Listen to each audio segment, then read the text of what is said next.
All right, I'm going to give you 3 ways to make text pop on busy backgrounds for your Instagram and other social media graphics. So, the first thing that you want to do is create a rectangle, and then you'll change it to one of your brand colors or whatever color works well with your image. And then we're going to go ahead and just create one giant block behind all of your text lines. And one way to barely make it stand out is to go ahead and anchor it to the side so it goes all the way off to the edge. The second way that you can go ahead and make text pop would be to create another rectangle, then go up to the color and hit the plus sign, and then move to the gradient option. You'll find 2 colors. You'll put the first one to black, then on the second color, move it to black, and then you'll want to take the transparency all the way down to 0. At that point, you could rotate your rectangle, place it behind your text, and size it to the proportion that you need so that it's right behind your text. Usually, I extend gradient boxes like this all the way down so it doesn't look like it's just hanging in midair.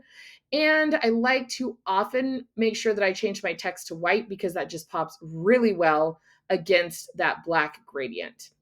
The third way is back to the color block.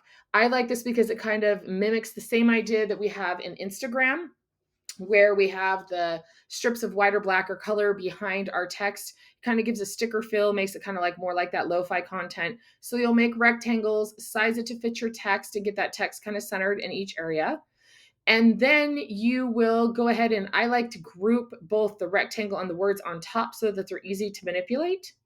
So you'll see me pulling the different boxes down. I create the boxes first and then put them into the position so that the text is above the rectangle.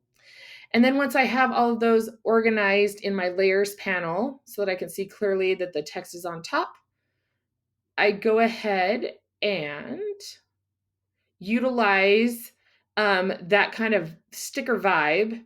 And I space out my lines just a little bit so that that color doesn't make it into one single block again, and adjust the angle just a little bit so it kind of feels like the words were slapped on right there in Instagram. So hopefully that helps in creating some ideas on how to go ahead and make text that pops easily on your Instagram, because we all know that clear text equals clear messaging, and clear messaging equals more eyes and more sales.